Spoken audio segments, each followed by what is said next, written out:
Ошол үчүн чыдап тургула, бирок мен тез өтүп кетем, макулбу? Керектүү информациягачы. Так, баарыбыздын микрофонубуз өчүп турат. Эгер силерде суроо болсо, пожалуйста, жазгыла. Биздин команда биякта мониторинг кылып турат суроолоруңарды. Биздин да окуучулар биякта. Алар деле билсе, силер жооп бере бергиле, пожалуйста, бизге жардам берсеңер, аябай ыраазы болом.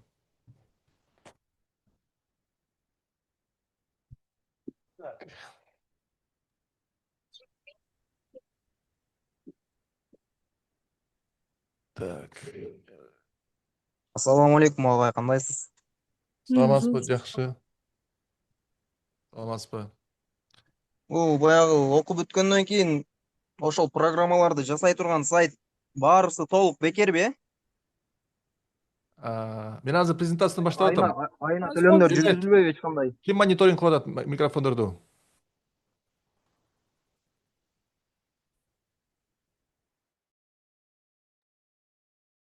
Мониторинг кылып тургачы микрофонду, макул мага. Ölçüp koydum. Мага Söylüyorum. 100% концентрация керек.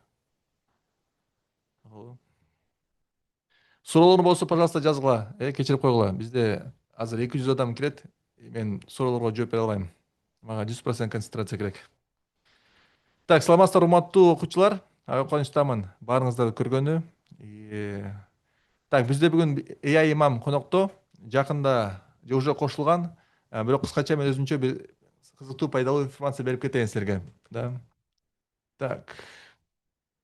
Ошо мен болсо өзүм жөнүндө кичине тааныштырайын. Мен ошо көп жыл Чехияда жашагам. Чехче билем, немисче билем, испанча билем, англисче окугам мектепте, анан албетте орусча, кыргызча, Ошо Европада чоңоюп, мен ошо англис тили менен жакшы да. Ошол үчүн менде баардык тексттер англис тилде да. Анан кыргыз тилинде каталарды байкасаңар, байкабай эле койгула, макулбу? Главное, идеясын түшүнөсүңөр да. Ошо Канадада окугам, университетте финансы, бухгалтерия. Анан кийин Америкада MBA окугам. Бирок мен эме ITге кирдим. 2015 жылдан бери мен айтишникмин. Бул болсо менде MBAдеги классым аябай жаккан мага. MBA өтө жакшы. Эч кандай деле билим алган жокмун MBAде. Бирок өтө кызыктуу болду да. Өтө акылдуу адамдар менен окудум. Вот 2015-жылдан бери программист болуп иштейм. Salesforce деген программа бар. Бул CRM программа. И вот бүгүнкү күнгө чейин мен Америкада көп эң чоң IT компанияларда иштегем. Deloitte, Accenture, General Dynamics, Cognac. Америкада аябай чоң индустрия бар. Мамлекеттик IT проекттерди кылганчы. Аябай чоң. Америкада мамлекетте федеральный деңгээлде почти өздөрүнүн программисттери жок, Алар только менедж кылат. А программисттер башка фирмалардан келет да, как ушул сыяктуу фирмаларданчы. Вот мен көп мамлекеттик проекттерде иштегем. И вот айыл чарба министрлиги, финансы, безопасность, Министерство здравоохранения, Индиана штатынын балдар кызматы үчүн, анан кийин башка проекттерди кылгам, аларды айта албайм да. Эми билгенимди вот YouTube каналда бөлүшүп турам. Жазылгыла, эгер Salesforce үйрөнөм десеңер. Менде көп материал бар. Бир кезде эң популярдуу ютубер болчумун Salesforce боюнча Америкада. Бул болсо биякта индейцтерге сабак бергем. Аябай кызыктуу эл экен. Анан биякта болсо колледжде сабак бергем Salesforce боюнча. Montgomery колледж, Мэриленд штатындагы эң чоң community колледж.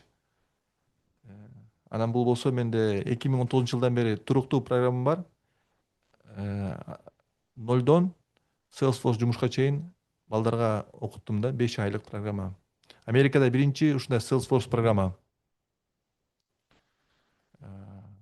Азыр уже көп болуп кеткен, бирок мен баштаган кезде биринчи болгон.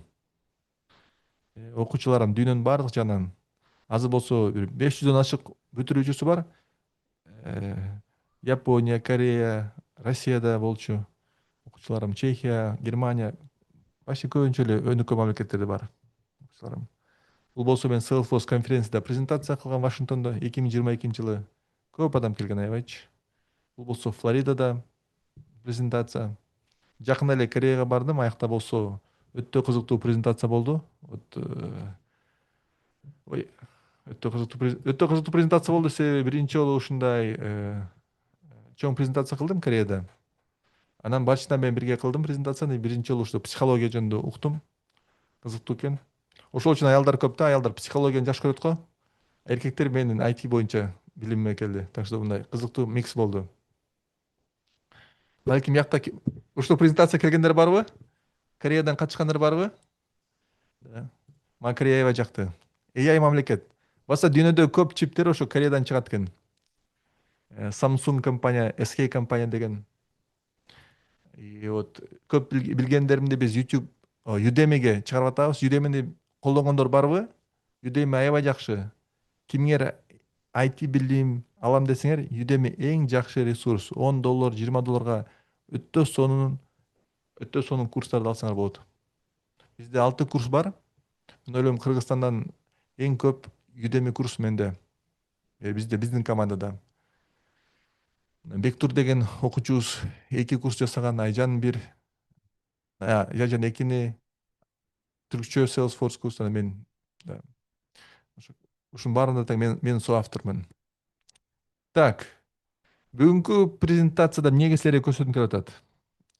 Бакыт байке, биздин AI имам байке келгиче мен болсо презентация кылайын деп атам силерге GPT жөнүндө. GPT билгендер барбы? GPT. GPT деп турат го. Чат GPT'де ушундай GPT деген функция бар. Колдонгондор барбы? Нуржамал кантип колдоносуң Нуржамал? Кантип колдоносуң GPT-ни? Жазып койгулачы. Кантип колдоносуң GPT-ни? Мен бүгүн силерге көрсөтөм кантип мен колдонот экенинчи.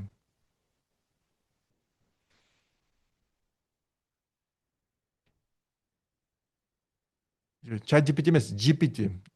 GPT. Так, мен силерге көрсөтөм GPT. GPT өтө кызыктуу нерсе. Бул нерсе 3 жыл мурун чыккан чат GPT'денчи. GPT. Мунун айырмасы эмне? GPT болсо чат GPT'ни мынтип тууралайсыңар да настроить этесиңер. Силерге каалагандай кылыпчы. Мен силерге көрсөтөм азыр кантип. Бирок андан мурун мен силерге көрсөтөм кантип мен уже өзүмдүн GPT'm бар. Менде бир GPT бар.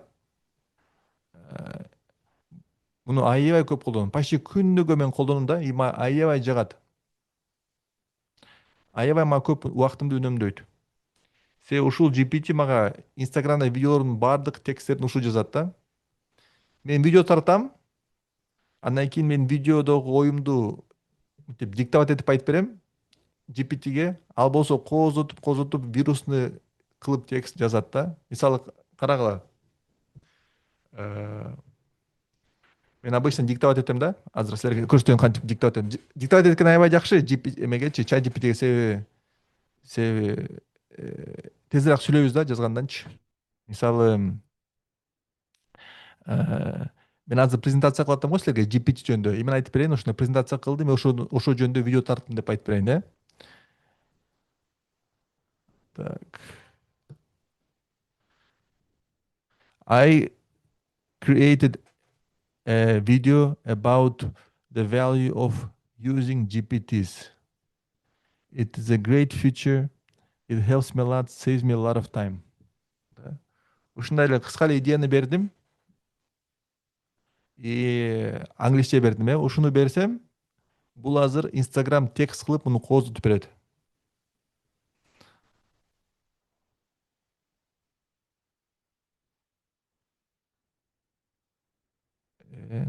Мына Instagramda видеого текст жазгандачы,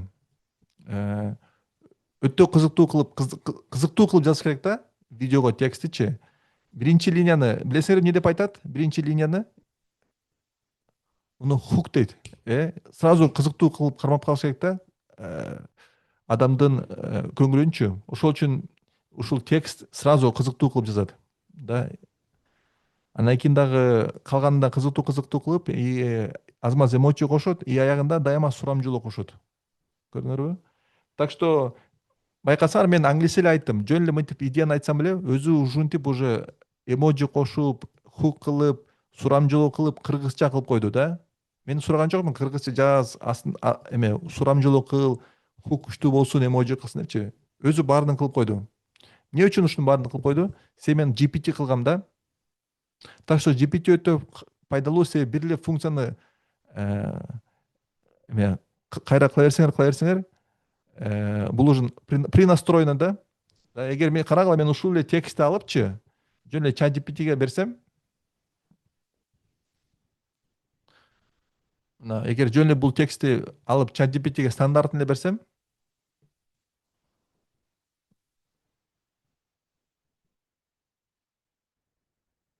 ал да түшүнбөйт, мен муну эмне кылганымчы.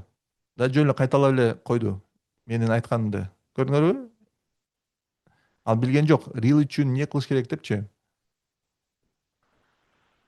Мен GPT кылган үчүн ал сразу билет да, бул Инстаграм үчүн. Муну кыргызча жазыш керек экен, муну вирусный кылыш керек экен, сурамжылоо кылыш керек экен депчи. Көрдүңөрбү? Так что GPT аябай жакшы да.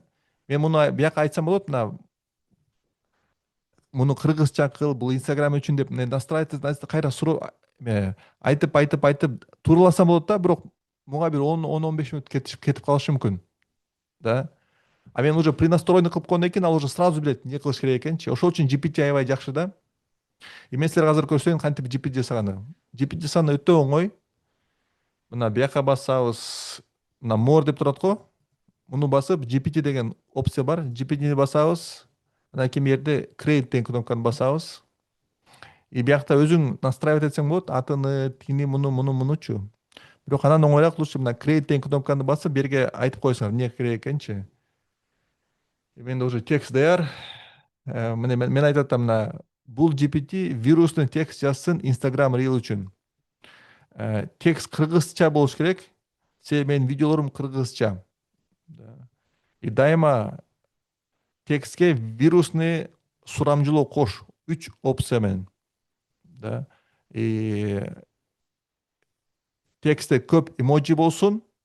И текст жалпысынан аябай вирусный болсун деп мен мына анга приказ берип атам. И мынтип приказ бердим. Эми болсо карагыла, биякта настройкалар бош да. Азыр ушуну өзү толуктап чыгат.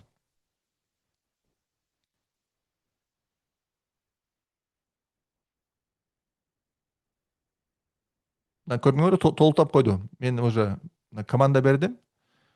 Толуктап койду. Эмне кылыш керек экенчи. Так что мен бияка бир-бирден толтуруш кереги жок болдум. Айтат Кыргыз Real Boost. Атын ушинтип койбойлу дейт бул GPT'нин. Окей дейм. Так что даже атап коюп атат. Кыргыз Real Boost деп. Азыр көрдүң, аты жок азырчы. Аты бош. Азыр ушуну толуктайт.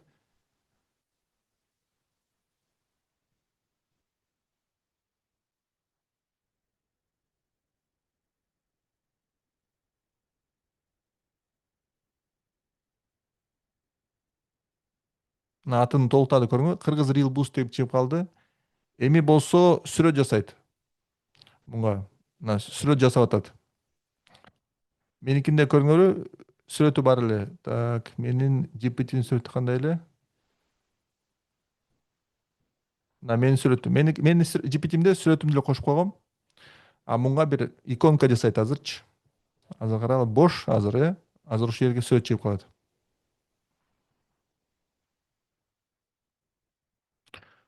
Меники платный GPT, ошол үчүн биякта лимит жок. Эгер силердики бекер болсо лимити бар.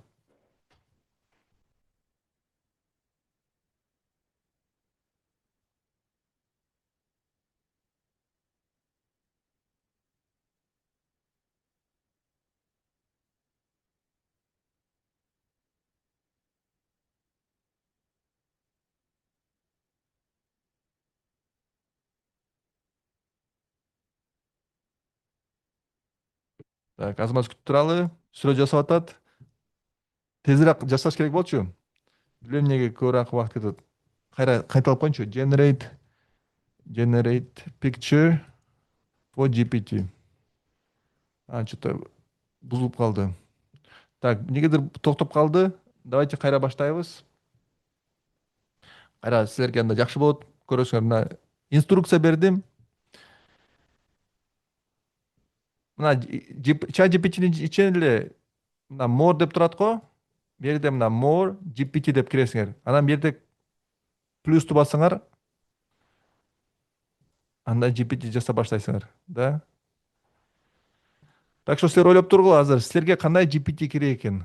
Кандай нерсени силер кайта кайта көп колдоносуңар? Мисалы мен күнүгө Инстаграмга рил чыгарам го, ошол үчүн мага күнүгө текст даярдаш керек. Чат GPT пайда болгондон бери менин тексттерим жалаң кыргызча болуп калды. Эми мурун мен англисче жазчумун, себеби мен кыргызча жакшы жаза албайм да. Уят болбойм деп мен англисче жазчумун. Видео кыргызча, текст англисче мурун мындай башаламан болчу да. Чат GPT пайда болгондон бери меники аябай кыргызча болуп калды. Жалаң эле кыргызча. Ошо чат GPT үчүн аябай ыраазымын. Бирок байкадым то, что постоянно эле настроить этип сурамжылоо эле кайталай берчүмүн да. Ошол үчүн кайталай бербеш үчүн мен чат GPT мен GPT жасап койдум и сразу эле мага сонун тексттерди жасайт. Так, мына жасап койду уже. Yes.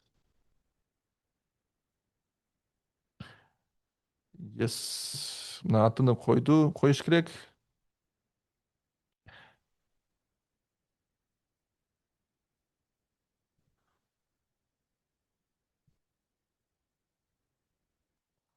Мына сүрөтүн койду эми көрүңөрбү? Жана негедир проблема болуп токтоп калды. Мына сүрөтүн койду.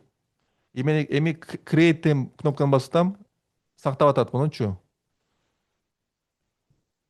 Save'ти бастым.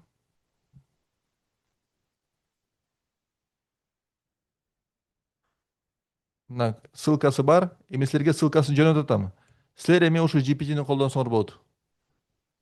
Да. Так.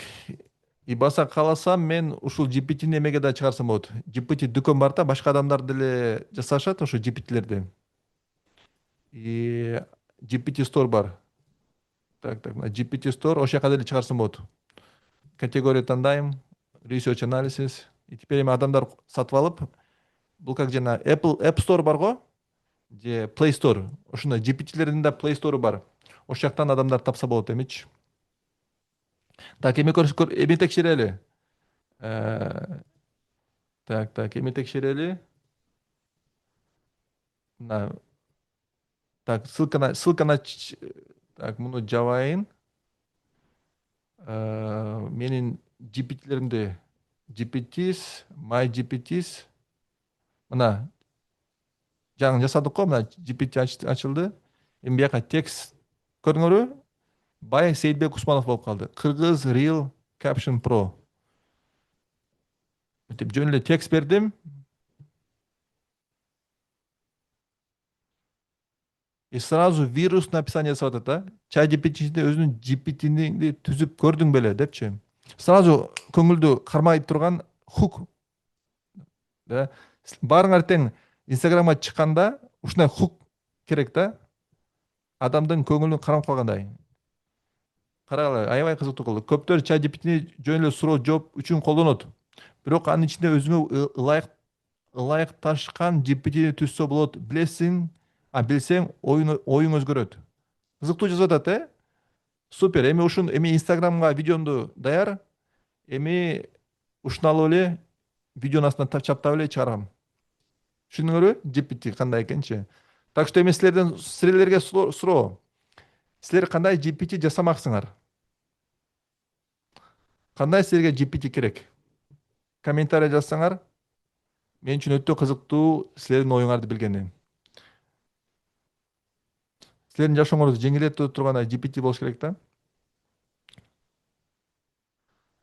YouTube обложка. Да, жакшы идея. YouTube обложка бизде, кстати, мага ушуну керек. Бизнес консультант, научный перевод жасаган жумуштан. Кандайча бүт эле сайттарга жасап койсо болобу? Так, кстати, биякта кызыктуу нерсеси бар. Мен аны колдонбойм, бирок балким силерге пайдасы тиет. Да, мага пока. Так, бияка файлдарды жүктөсөңөр болот. Балким силер мисалы юрист GPT даярдайм десеңер, да, Кыргызстандын конституциясын, Кыргызстандын кодекстерин, тиги буларын жүктөп койсоңор болот да, знание кылыпчы, knowledge деп. Алар силерге жооп бергенде ошол конституцияны же мыйзамдарды, кодекстерди колдонуп анализдеп жооп берет да. Көрдүңбү? Upload files, upload знание болот да. Так что GPT акылдуу болот, да. Знание болот. Так что анан кийин дагы бул GPTге силер контролдосоңор болот. Ал интернетти поиск кылса болобу, сүрөт жасай алабы депчи, код окуй алабы депчи. Так что ушуларды күйгүзүп койсоңор болот, кааласаңарчы. Хорошо?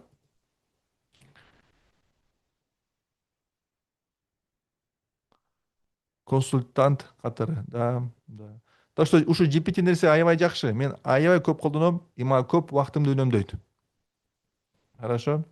Эртең сабакта жолуксак, мен силерге башка бир жакшы функциясын көрсөтөм. Проект деген функциясын. Да. Мен муну аябай көп колдоном. Так что аны эртең өтөбүз. Азыр болсо эми GPT боюнча болду. Эми болсо биздин урматтуу конокту силер менен тааныштыргым келип атат. Бул байке Имам. Мен биринчи жолу Кыргызстанда Имам айтишник менен жолуккам. Аябай кубанычтамын, аябай сыймыктанам. Бизде AI Имам мен ошо байкени жакында эле интервью кылдым. Биз айтып бергем. Бакыт байке бизге AI жихад керек депчи Кыргызстанга. Так. Бакыт байкенин микрофон ачалы.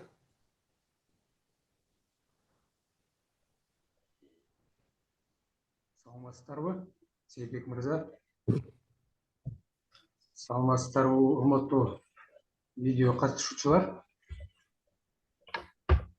Болуп атабы? Жакшы эле? Ооба, Бакыт байке саламатсызбы, кандайсыз? Саламатсыз. Мен Бакыт байке менен 2 жума сабакта көрүшүп турдум. Мен билген жокмун, Бакыт байке имам экенчи. Только андан кийин сабактар бүткөндөн кийин эле билдим. Бакыт байке менен көргөндө имам экени билинбейт, айтишингдей же бизнесмендей көрүнөт. Так. Бакыт байке, сизге биринчи суроо. Өзүңүз жөнүндө кыскача айтып бериңизчи. Менин атым Бакыт, фамилиям Гаипов. Ушу Жалал Абад шаарында төрөлгөм, ушул жерде чоңойгом, окугам. Дагы эле ушу Жалал Абад шаарында турам, жашайм. Бала чакам менен ушу Жалал Абад шаарында Нияз Ажи атындагы мечиттин имамы болуп 15 жылдан бери кызмат кылып келе жатам. Вау. Сонун. Дин кызматкери болуп келип жатам. Акыркы 5 жылдан бери ошо программированияга кызыгып калгам. Ошондон бери окуп келатам. Өзүмдү дагы мындай развивать этип,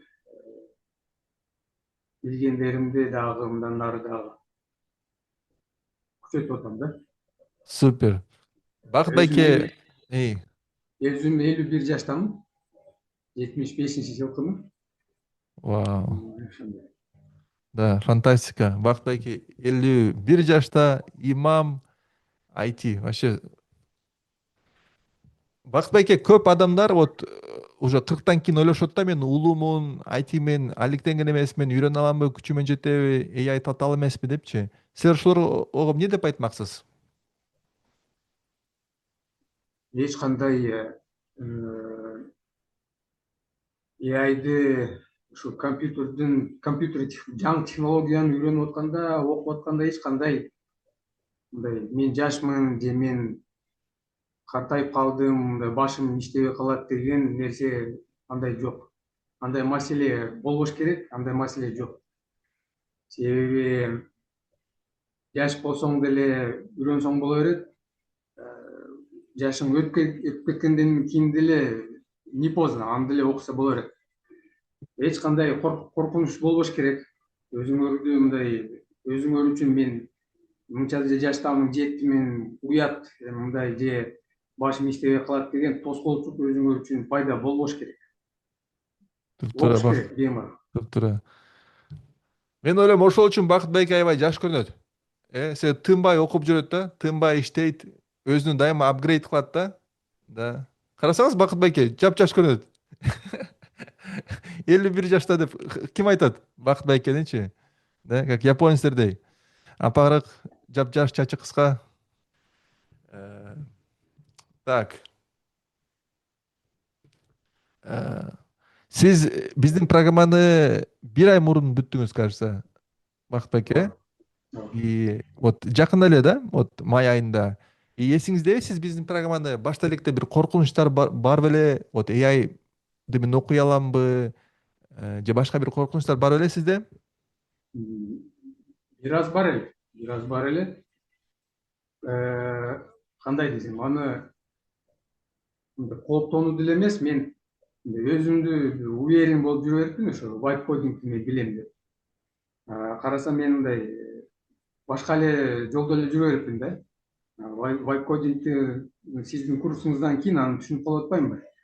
Мындай аныгы кандай вайп кодинг деген эмне, кандай жол менен окулат, анан кайсы технологиялар менен, AI технологиялары менен колдонуп, ошо сайттарды жасап, приложение жасаганга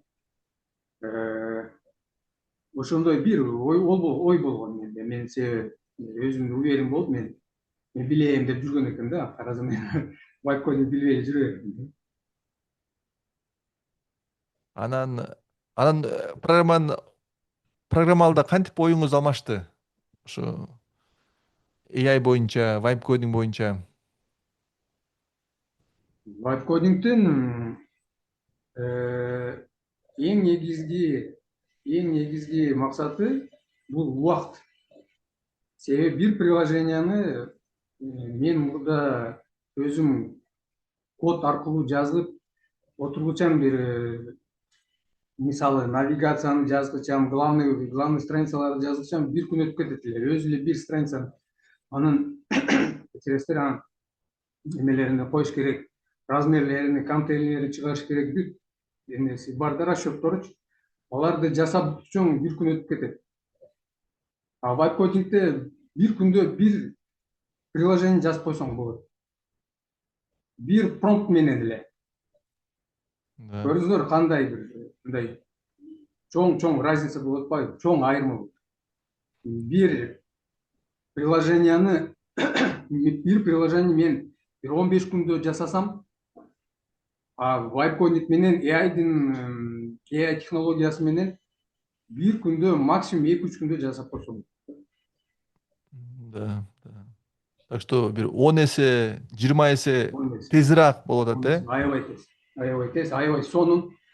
Анан AIдин мисалы дизайнды эле алсак деле, дизайндын колдонгон баягы эмесини, стилизациясы өтө башкача, өтө современный.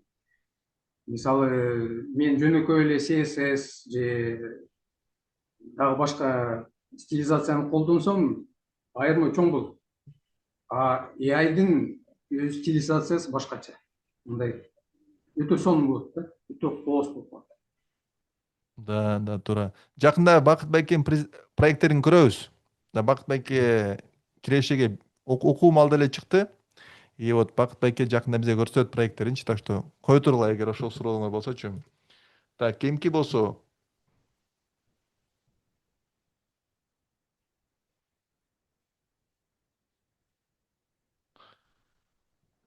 Сиз AIдынчы колдонгондо, ушунчалык тез көргөндө кандай сезимдер болду сиздечи? Ушундай да болобу деп эсиңиздеби? Мен мындай эле ачык эле айтып коеюн, жөнөкөй сөз менен шок болуп калдым мен. Шок эле болуп калдым.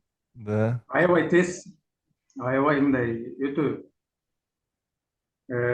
бир эле промпт жазгандан кийин эле бул жакта уже результат чыккандан кийин эле түшүнүп каласың. Мындай ушунчалык акылдуу экенин, ушунчалык тез мындай көп деле түшүндүргөнгө убактың деле кетпейт экен. Отуруп алып, мындай кыл деп аны көп деле убактың кетпейт экен, башың деле оорутпайт экен. Жаздым, чыгарып берди. Супер деген сөздөр. Супер. Да. Так, эми сиздин проект боюнча сүйлөшөлү.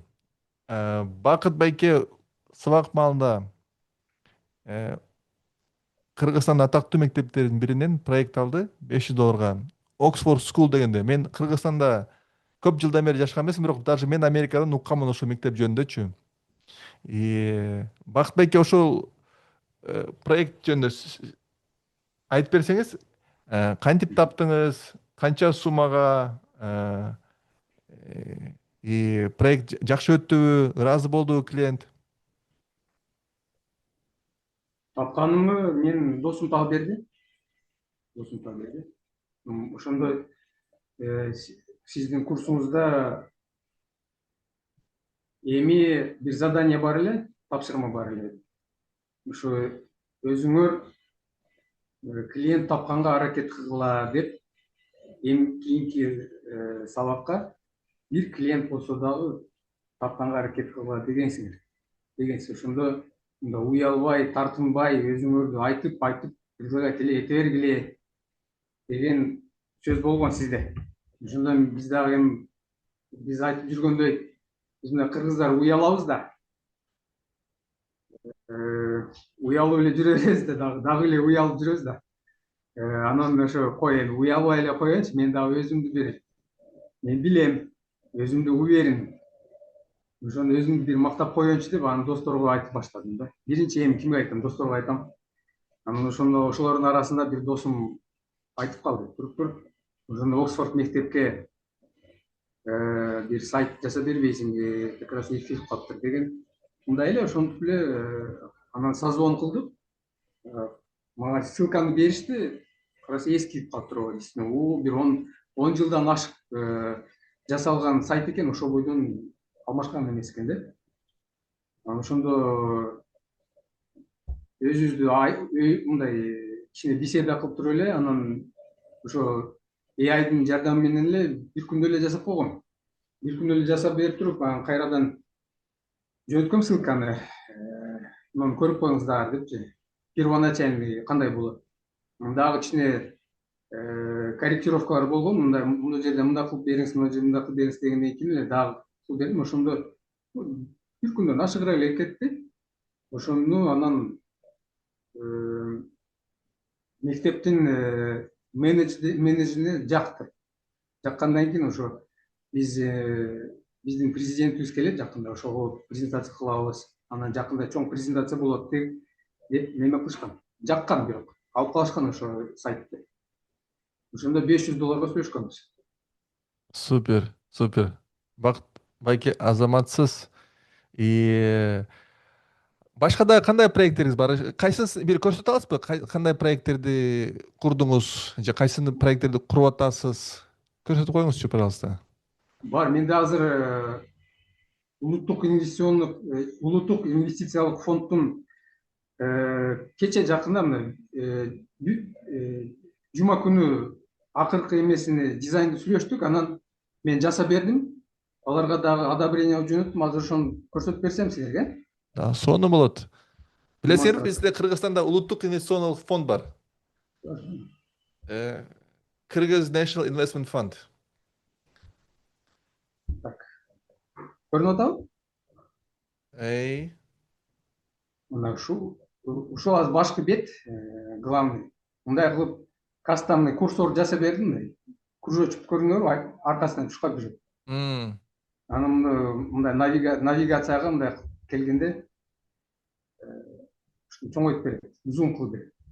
Бул биринчи. Алардын эң главный суроосу болгон, биз мындай скролл кылып атканда анимация кошуп бериңиз деген мындай заказ болгон экен да. Анан мен ошону scroll animation деген эмени коштум. Scroll animation деген функцияны кошуп, ошо AI менен. Эми азыр көрсөтүп берем сиздерге. Скролл жылгандан кийин эле анимация башталат, скролл токтогондон кийин токтойт. Анимация эч кандай движение жок болот. Бул азыр бакыт счетчиктер көбөйөт.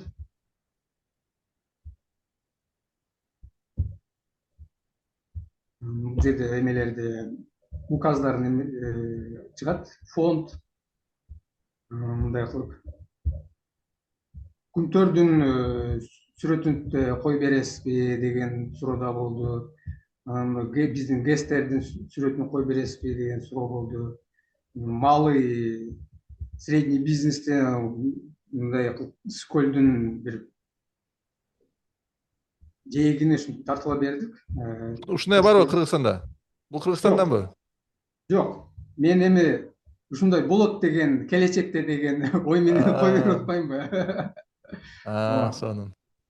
Эң акыркы мына жерде, эң акыркы слайдта Кыргызстанды спутников сүрөттөн кылып туруп, кечки Кыргызстан бүт мындай электрификация болгон нерсени жакшыраак сүрөт кылып, аны дагы зум кошуп койдук.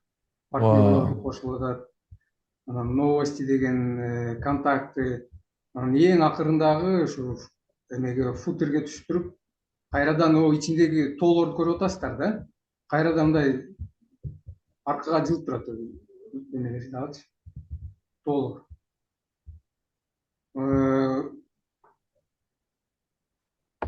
Ушул бул азыр пока эме дизайн.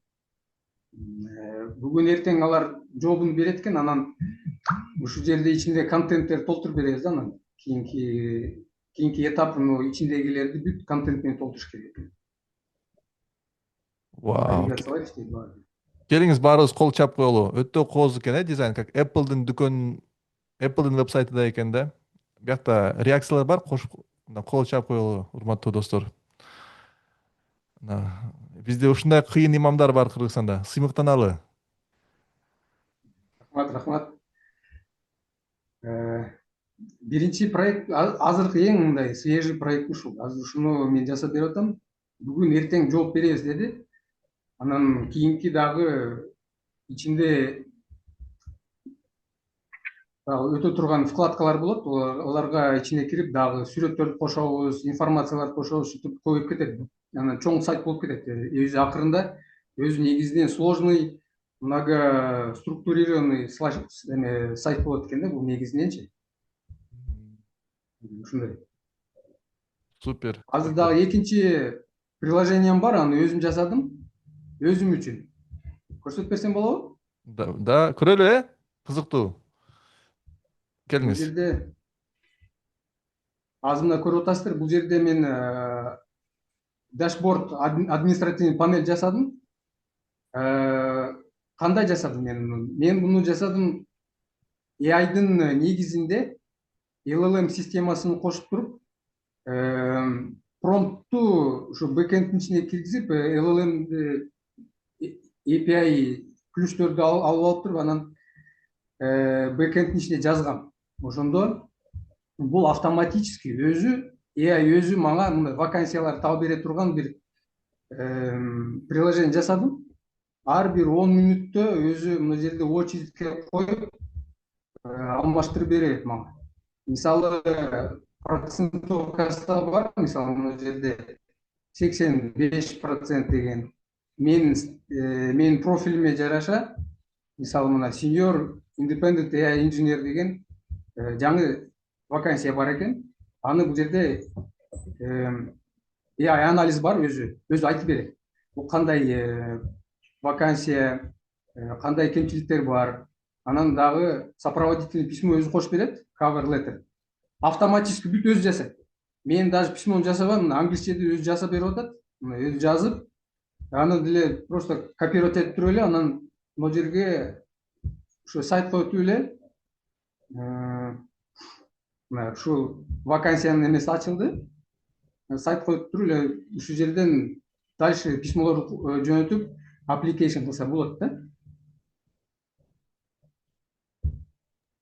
Ушундай бир дагы приложение жасагам. Бул 100% AI өзү кылат.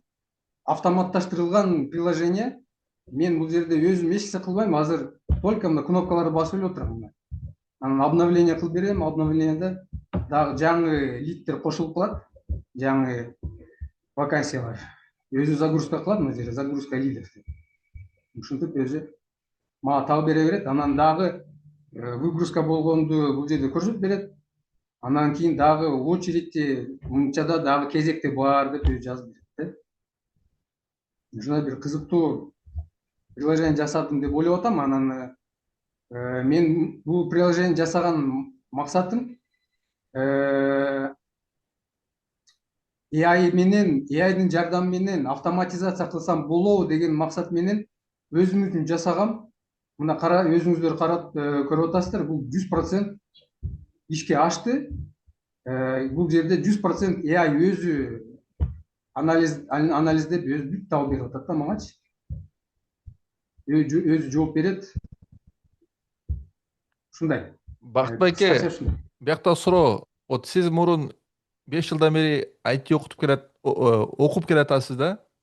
Вот IT окуган адамчы, вот азыр адам биздин курска кошулса, ушундай сайтты кура алабы?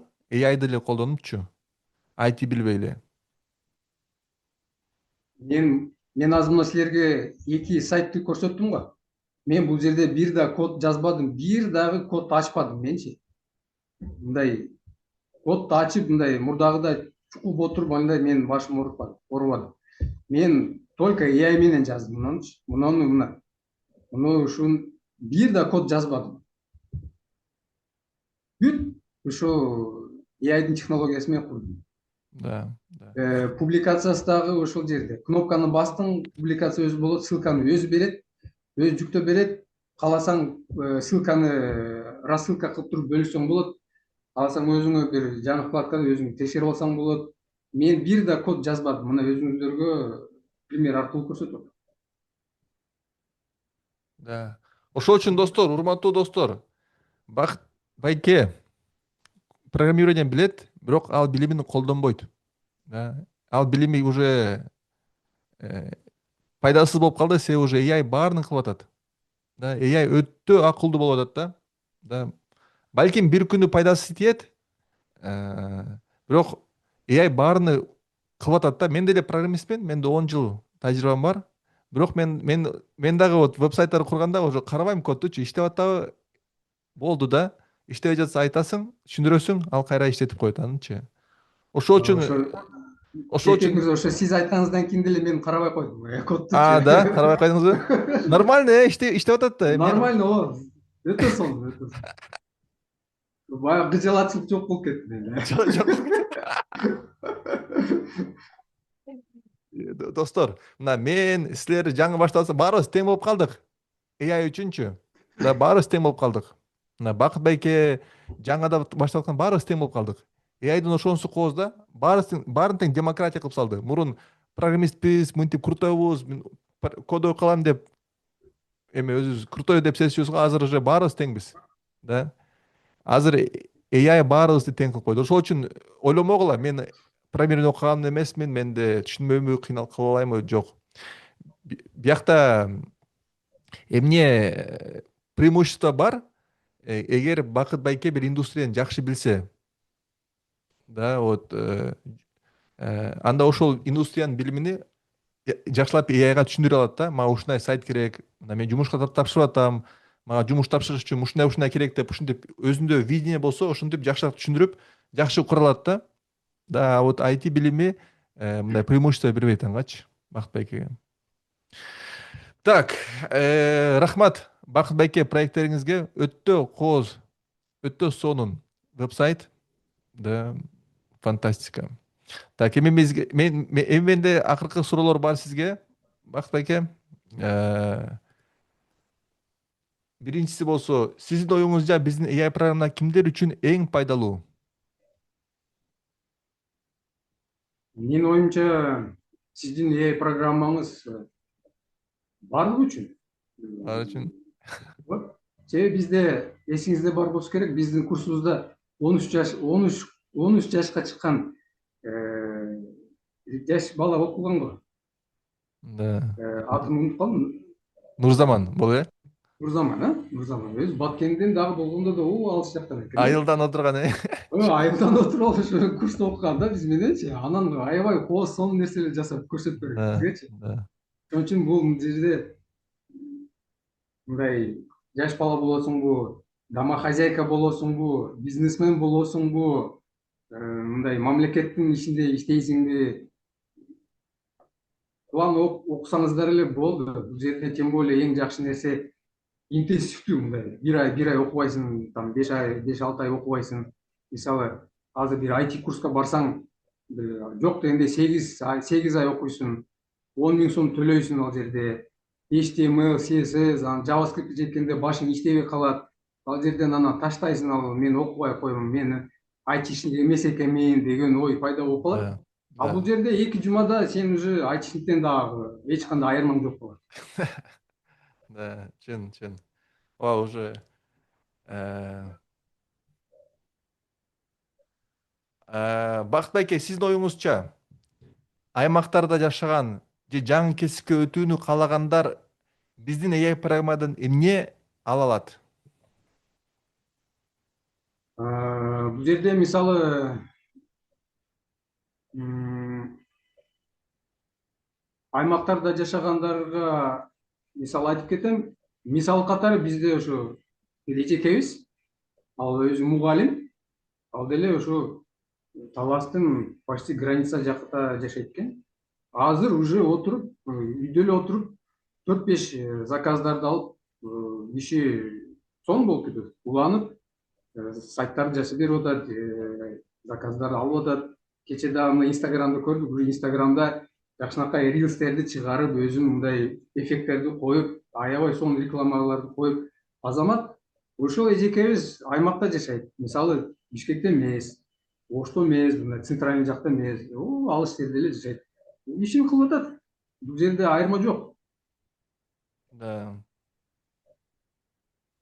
Азыр бизди көрүп аткан, анын ойлоп аткан, катталсамбы же катталбасамбы деп чече албай жаткандар үчүн сиз эмне деп айтмаксыз? Кандай каалоо тилегиңизди айтмаксыз?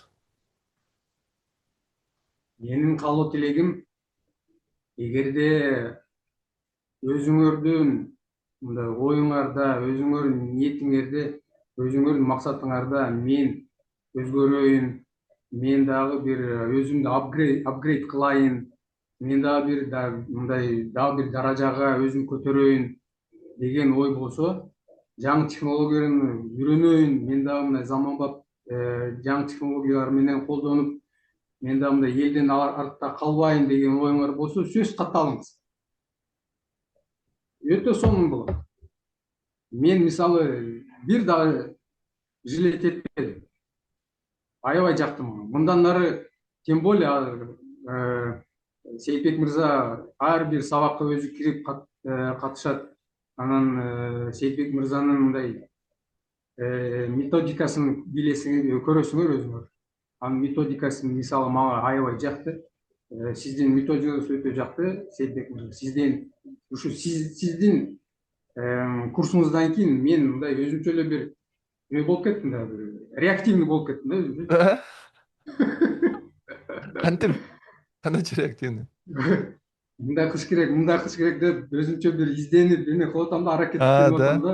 Ага чейин отура берипмин да, мындай компьютерде программирование этип эле отура берген экенмин да. Андай болду, уже убакыт өттү. Аны Все. Алга. алга деш керек экен да. Да. Аябай кубанычтамын. Ушундай бизде сонун окуучулар бар. Достор, силер да кошулсаңар биздин топко, биз баарыбыз ушинтип бири бирибизге мотивация берип, от берип алдыга чыгабыз. Да. Так что аябай кубанычтамын Бакыт байке менен таанышып, сүйлөшкөн сайын мен мотивация алам. Вот YouTube каналда видео да кылдым. Биз 1 сааттай сүйлөштүк, өтө кызыктуу. И вот аны бөлүшүп коебуз. Так что чоң рахмат Бакыт байке убактыңызга. Биякта бизде дагы окуучуларыбыз бар. Кимиңер кааласаңар, биздин окуучулардан өз оюңарды бөлүшкүңөр келсе, колуңарды көтөрсөңөр болот, микрофонду ачып беребиз.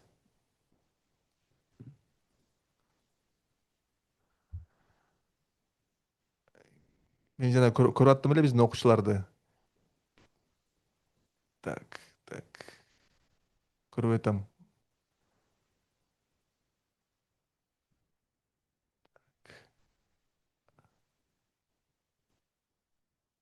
Мына Өскөн байке, мен сизди көрдүм. Ал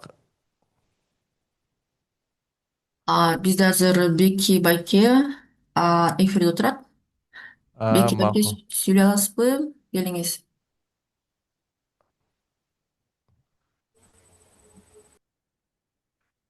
мындай функция бар Zoom'да колду көтөргөнчө ушинтип колуңарды көтөрүп койсоңор сразу эме. А мына Беки. Микрофонду ачы, пожалуйста. Ооба, assalamu алейкум. Урматтуу мекендештер, баарыңыздарга салам. Сейитбек мырза, агай. Ооба, мен дагы ошол кечеги акыркы курстун катышуучумун. Биздин курсубуз аяктап бүттү. Биз аябай курста жакшы нерселерди үйрөндүк. Ошол нерсени жасадык, аткардык. Андан кийин бүгүн ошо жаңы катыша тургандарга ошону көрсөтүп коюуну өтүнүштү. Ошого сизге демонстрация кыла берейинби, кандай кылсаңар? Ооба, Беки. Беки, кече эме сен да имамсың, Ооба, мен да имам. Жок, азыр ушул учурда имам эмесмин. Учитель мектепсиз. Бывший имам. Ооба, мен дагы 15 жыл имам болдум, анан эме болду. Азыр ушул учурда эми башка тармакка өтүп кеттик. Негизи мугалим болуп да иштедим, информатик мугалим болдум. Мен дагы өзү информатик ошол инженер программист бүтүргөнмүн. Аябай жашымдан кызыккан адам болчумун. Бирок ошол код жазуу бизге да аябай татаал болгон. Биз окуган учурда эски программалар менен иштегенбиз, Python жана башка C++ менен. Бирок аябай кыйын болчу да ал учурдачы. Кийинен менин оюм, максатым ошол веб-сайт түзүү жана башка веб-касса башка нерселерге азыркы заманбап эмелерге жетүү бул ниетимде бар болчу, бирок азыр эми ишке ашты да ошол нерсечи. Мына сиздин сабагыңыздан кийин. Давайте көрсөтүңүзчү. Болбосо, Көрсөтүңүз. азыр көрсөтөйүн анда. Көрөлү.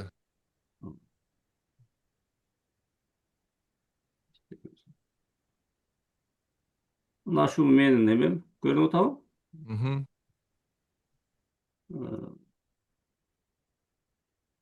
Ушул веб-кассаны түздүм мен. Ушуга ашканадан заказ болду эле. Көрүнүп атабы?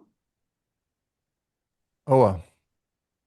Мына негизги бет. Буну тез аз эле убакыттын ичинде жасадым. Айдын жардамы менен. Негизи бул жерде мына сатуу бөлүмү, бул жерге товарларды мына сатуу бөлүмүнө товар кошуш керек болсо, мына жактан кошсо болот. Мисалы үчүн мына жерде жаңы товар деген бар. Ушу плюсту басса, неге аталыш чыгат. Мисалы үчүн бир тамакты кошсок болот. Биштекс деп, мисалы үчүн.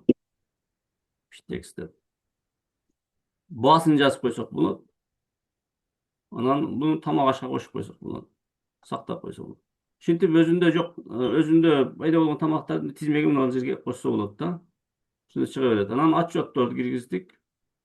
Анан кийин карыздарды жасап бер деди, карыздарды жасап бердим. Анан бул карыздардын ичинде эмелер бар экен баягы.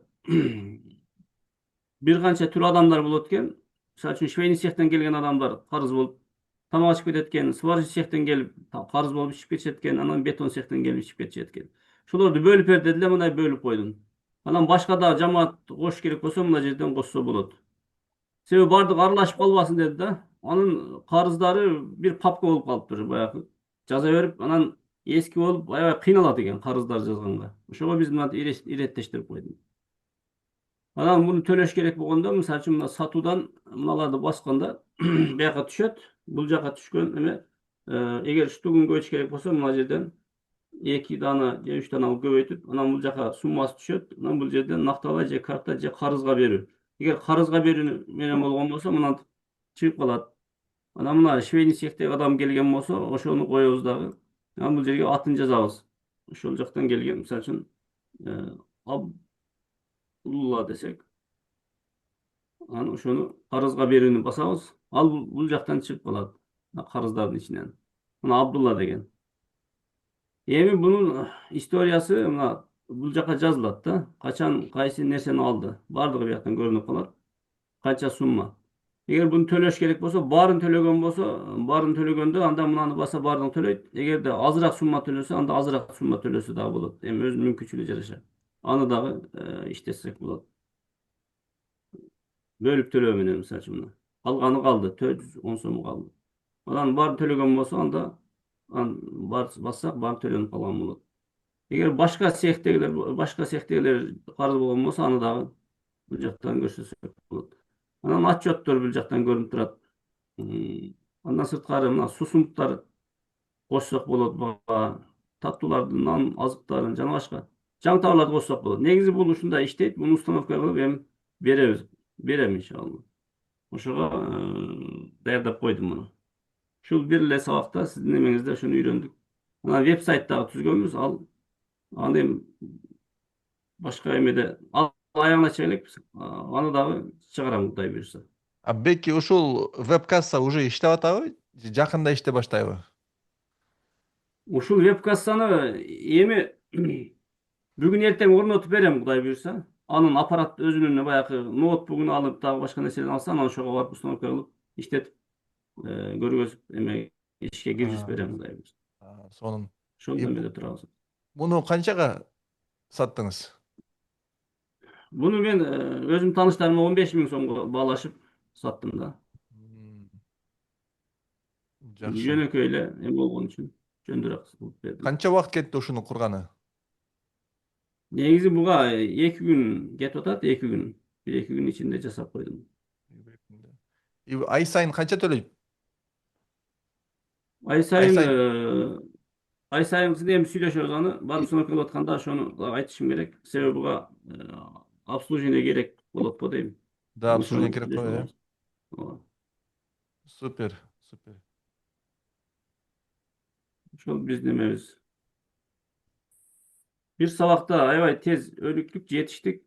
Биз ойлогондон да аябай бат болду, тез болду. Анан баягы айтып аткандай кичинебизде мүдөө кылган максатыбыз азыр ишке ашып атат да. Ошол нерсени биз 5 жылдык университетте дагы антип окуй алган эмеспиз да.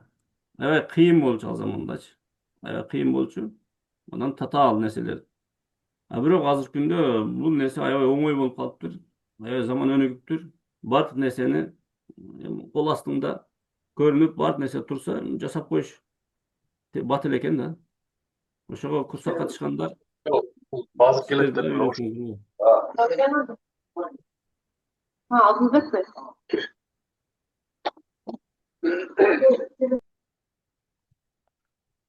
Анан мен дагы Сейитбек Бурса айта берейинби? Айта бериңиз. Беки не айтыңыз келген? Ошо ар тармактуу болгон жакшы экен негизи. Мен дагы ошол Бакыт байке сыяктуу эле имам болуп иштеп келдим ушумалга чейин 15 жыл. Бирок мугалим болуп да иштедим ошол эле Ош шаарында. Анан мына азыркы замандын эмесине жараша бул өнүгүү ушундай сабактарды биз күткөн болчубуз да. Ушундай бир жеңилдетүү эми заман талабына ылайык болуш керек эле. Эми азыр ушул заманга келип жетиппиз да. Ушул нерсени үйрөнүңүздөр демекчимин. Анан азыр мисалы үчүн бизде Кыргызстанда бул нерсе, бул тармак өнүккөн эмес да.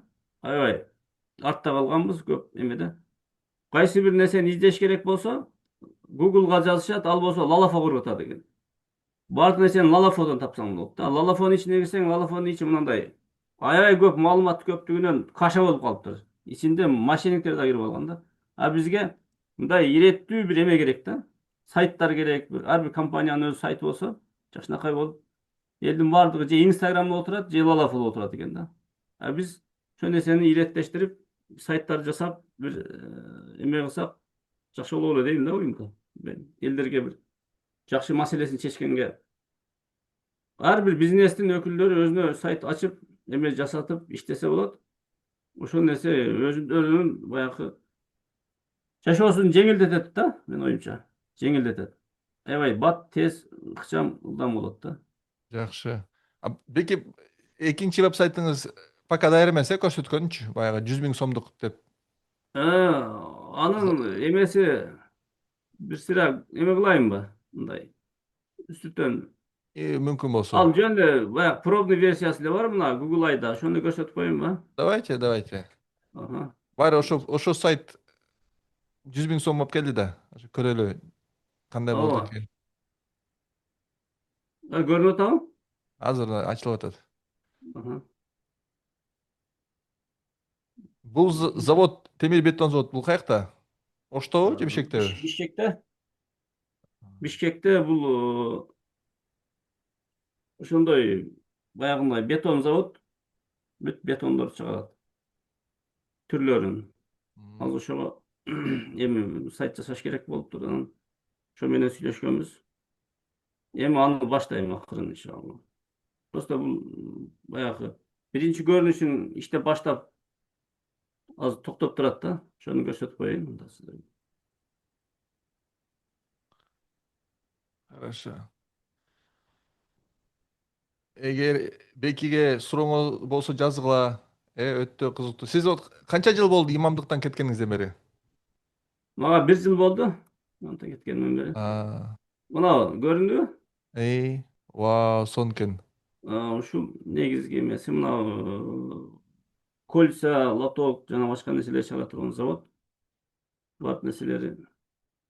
Мына кнопкалар иштей турган кылабыз. Анан мына жерде кольцалардын размери кичинекей чоң. Анан лотоктордун эмеси менен заказ берсе да болот турган кылдык да. Заказды кошуу. Сонун. Адрестерин. Сонун. Ушунун негизинен.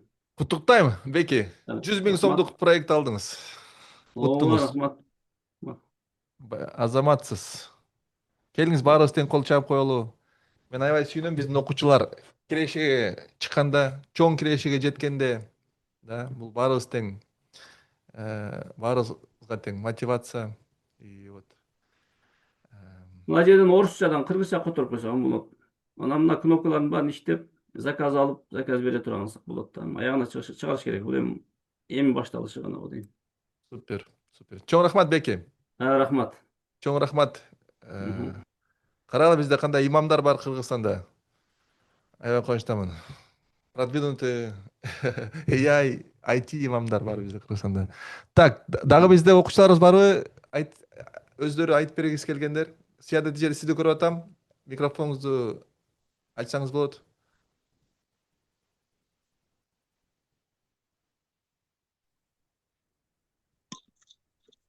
Бек мырза, саламатсыңарбы?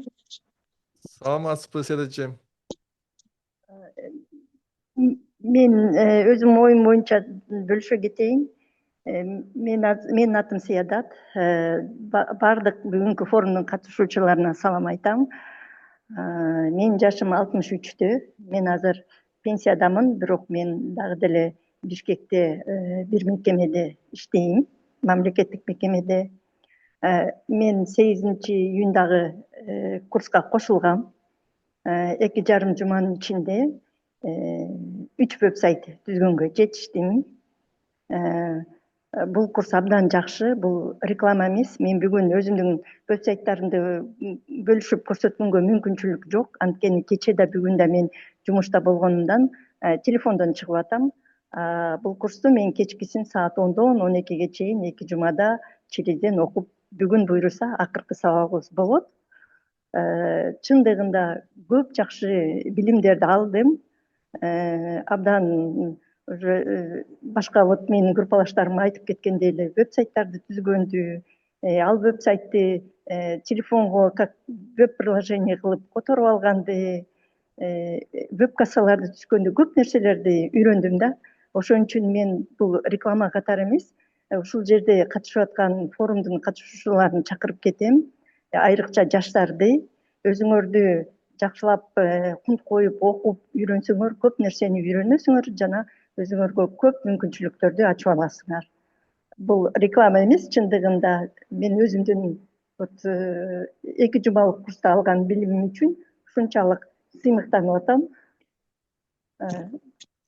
Что окугула барыңарды чакырып кетем. Рахмат, Сейтбек мырза.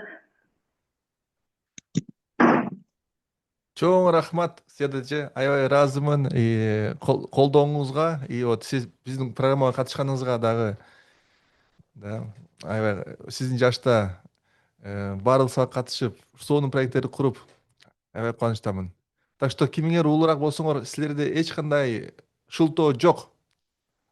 Вот максималдуу биз тынбай дайыма окуш керекпиз. Билесиздер. Дайыма Так, чоң рахмат Саат эже. Эми мен тиги улантайын, айтып кетейин. Биздин окуучулардан ким дагы сүйлөгүсү келсе, колуңарды көтөрүп койсоңор болот. Жанагы эффект бар го, колду көтөргөн. Биз андан кийин убакыт болгондо ачып коебуз микрофоңардычы.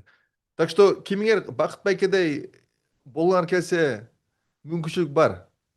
Да. Бакыт байке бизди окутуп эле, $500 Оксфорд мектебине проект кылды. И вот бизде азыр записке кошулганы мүмкүнчүлүк бар. Силерди запись курска кошулганда 3 мугалим колдойт, колдоо көрсөтөт. Биринчиси мен, Бермет, анан Илгиз. И бизде эң жакшысы курста бул биздин сообщество, бул биздин ядро. Бизде ошол жерде окуучуларга суроолордон жооп беребиз, окуучулар бири-бирине мотивация берет, иликтерин бөлүшөт. Биз Discord'ду колдонобуз. Коммуникация үчүн ушул жакта бир ивенттер, жолугушуулар болсо ушул жактан жарыялайбыз. И силер бизге записке кошулганда биздин сообществонун мүчөсү болсоңор түбөлүккө. Так что бул уникалдуу нерсе. Биз ушинтип AI сообщество куруп атабыз. Биз ушундай күчтүү адамдарды, мотивированный адамдарды бириктиребиз, и бири-бирибизге мотивация берсин деп ушуну түздүк. Анан так что бул жөн эле курс эмес. Биз AI сообщество куруп атабыз, AI специалисттерден, AI предпринимательдерден. И биздин сообщество күчтүү болуш үчүн биз регулярно мастер-класстарды уюштуруп атабыз. Ар кандай кызыктуу темалар боюнча. Мисалы өткөндө Gemini Spark боюнча уюштургам. Андан кийин жанагы ноутбук LLM боюнча уюштургам. Анан кийин бизде дагы конкурстарды уюштурабыз. Май айында бизде конкурс болгон, ким эң кызыктуу проекттерди курган депчи. Ошолго приздерди бергенбиз. Бизде бир 10-15 презентация болгон. Өтө кызыктуу болгон. AI проекттердин арасындачы биринчи ошо кыргыз тилдүү конкурс болгон. Кыргызстанда биринчи жолу кыргыз тилдүү ушундай конкурс өткөн. Да, мына ушу мисалы Гулиза эже, ал болсо Жалал Абадта бир айылдан веб-касса түзгөн, өзүнүн дүкөнүнөн анан башка дүкөндөргө ошону көрсөткөн. Бул болсо агробазар курган жаңы мырза. Бирөө болсо бир нерсе курган, унутуп калдым эмне экенинчи. Анан бул болсо Мухтар Беке деген бизде кыйын электрик бар Кыргызстанда, ал болсо ошо энциклопедия курган. Онлайн энциклопедия электриктерге окуганы. Өтө кооз, өтө кызыктуу. Мен эч нерсесин түшүнгөн жокмун, бирок өтө кызыктуу көрүндү. Электриктерден сурап көрдүм, алар көргөндө муну мындай бизде Кыргызстанда жок деген. Эгер силер кааласаңар, запистен тышкары баардык биздин материалдар веб-сайтта бар. Аңа деле доступ аласыңар. Так что текст түрдө, видео түрдө баарын өтсөңөр болот. Udemy сыяктуу. Биз ушундай курс түздүк. И муну постоянно обновление кылып турабыз. И бизде дагы өтө жакшы бонустар бар. Силерге колдоо көрсөтөбүз, силер ийгиликке жетиш үчүн. Биринчиси болсо, суббота сайын 7-ден 8-ге чейин Бишкектин убактысы менен бизде офис сааты болот. Силер келип, любой сурооңорго жооп алсаңар болот. Мугалим ошол жерде болот, любой сурооңорго жооп бергени. Анан дагы Discord'то силер суроо берсеңер, 12 сааттын ичинде бирөө жооп берет. Мен же башка мугалим, же башка окуучу. Так что дайыма силерди колдоо көрсөтүп турабыз. Биз үчүн өтө маанилүү силердин ийгилигиңер. Бизде дагы суперприз жарыялап атабыз. 2 суперприз. Биринчиси болсо ким эң чоң, жок, биринчиси болсо ким эң көп проект утса, $300 белек алат. Вот Айпире деген кыз өткөн май группада окуган, ал болсо 4 проект утту. Курс малда элечи. Эгер силер бул проект малда кимиңер көп проект утсаңар, силер үчүн $300 белек беребиз. Анан ким эң чоң проект утса, аңа деле белек. Так что биз аябай каалайбыз силер белек алсын деп, чоң проект алсын деп, көп проект алсын деп, ошол үчүн бонустарды берип атабыз. Анан так что AI'ды өздөштүрсөңөр, кирешет тапканы мүмкүнчүлүк аябай жакшы. Бул жаңы технология. Бул технологияга бир жылдан аз эле көбүрөөк болду. Бул технология Америкада башталды, ChatGPT аркылуу башталды. Аябай жаңы технология. Ошол үчүн азыр тезирээк үйрөнсөңөр, тезирээк дивидендтин пайдасын көрөсүңөр.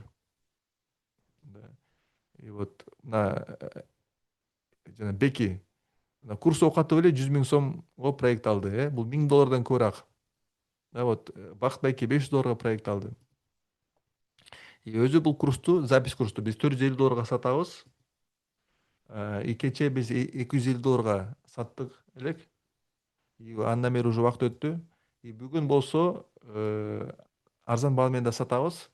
$450 эмес, $270 сатып алсаңар болот, кошулсаңар болот.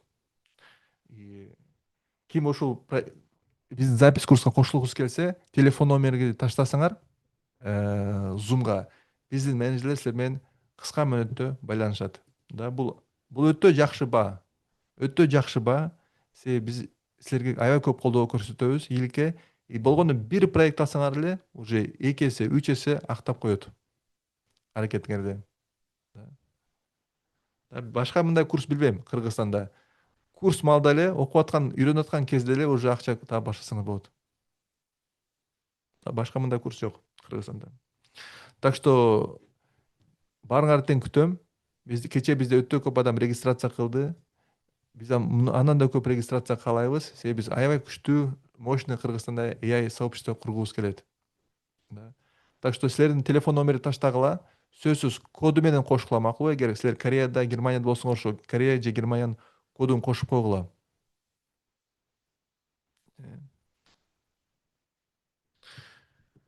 Так. Бул скидка 24 саат ичинде жарайт. Эртең дагы бизде бир вебинар өтөт. Аякта уже баасы мындан да кымбатыраак болот.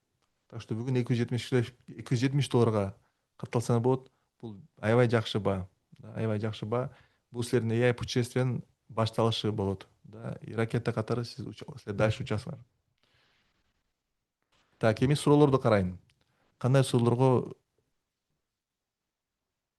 кечээ тылып таштаганбыз? Телефон. Мира, анда телефон номерин жазып койсоңуз, мен текшерейин анда ким эмнеге жазбады экенчи. Макулбу? Рахмат айтып койгонуңузга.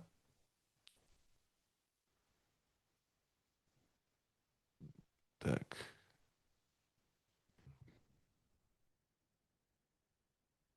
Азыр болсо лотерея уюштурабыз, кой туруңуз.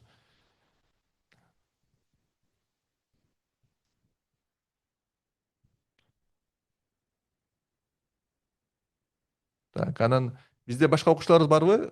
Сүйлөгүсү келген. Ошолорго микрофонду ачып койсок болот 2-3 мүнөткө. Мына Өскөн байке.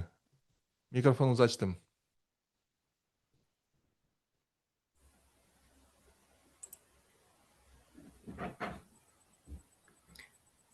Так, саламатсыңарбы?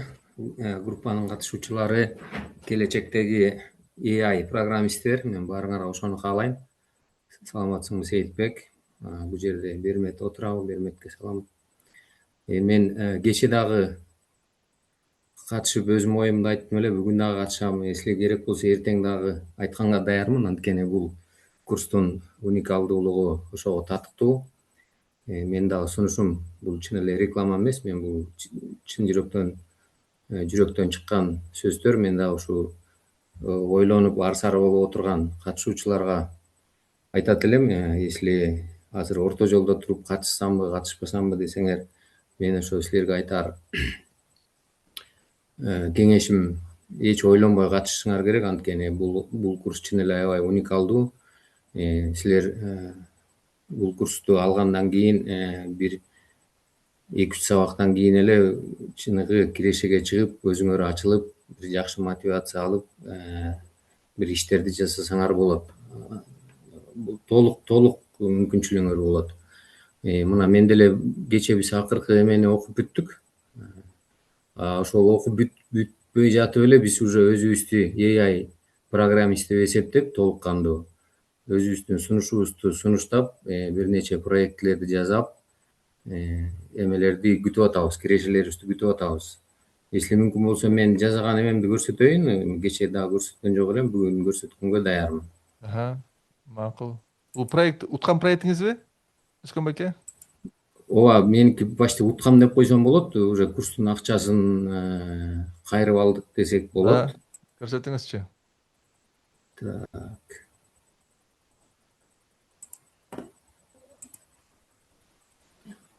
Так, мен азыр жүктөлүп атат, Пока чыкпай атат экрандан ишенсе. Поделиться кылдым окшойт азыр. Чыга элек. А, Эми чыгып атат.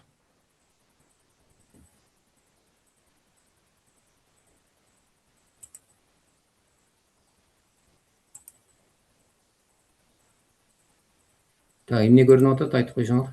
Мебель. Рабочий стол эле, азыр. Рабочий стол. 1 мүнөт.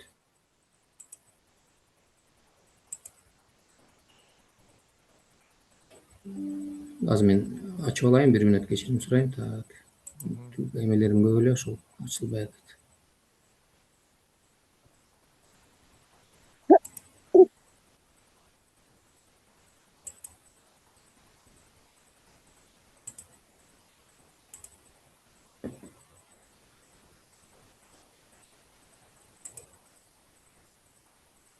Это ушундай да тескери болуп калат азыр.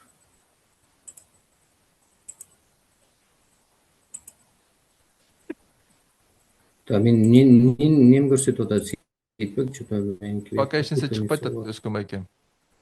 Өскөн байке, биякта суроо, сиз мурун эмне кесип же мурун эмне иш кылгансыз? Так, мен өзүм убактында жеке ишкермин. Жашым 61-де. 15 жыл мен бир белгилүү, азыр Кыргызстанга белгилүү компанияда иштедим. Ошол компаниянын негиздөөчүлөрүнүн биримин. Бири болгом, Шоро компаниясынын. Ооба, Шоро компаниясынын. Сиз Шоро компаниянын негиздөөчүсүнүн бирисизби? Ооба, 92-жылдан баштап мен 15 жыл ошол жерде иштеп, акционер болдум. Андан кийин мен жеке эмелерге өтүп кеттим, жеке кысма эмеде иштеп жүрдүм. Азыр ошол эме менен алек болуп атам. Карагыла, айткам го бизде кызыктуу адамдар чогулат депчи. Так, мен экраным что-то меники болбой атат. Кайра бөлүп көрсөң, тиякта бөлүшүп атканда тандасаңыз болот да, эмнени көрсөтөйүн? Десктоп. Ошо меники. Все. Мен азыр башка эмеге туруп алган экенмин да. Да.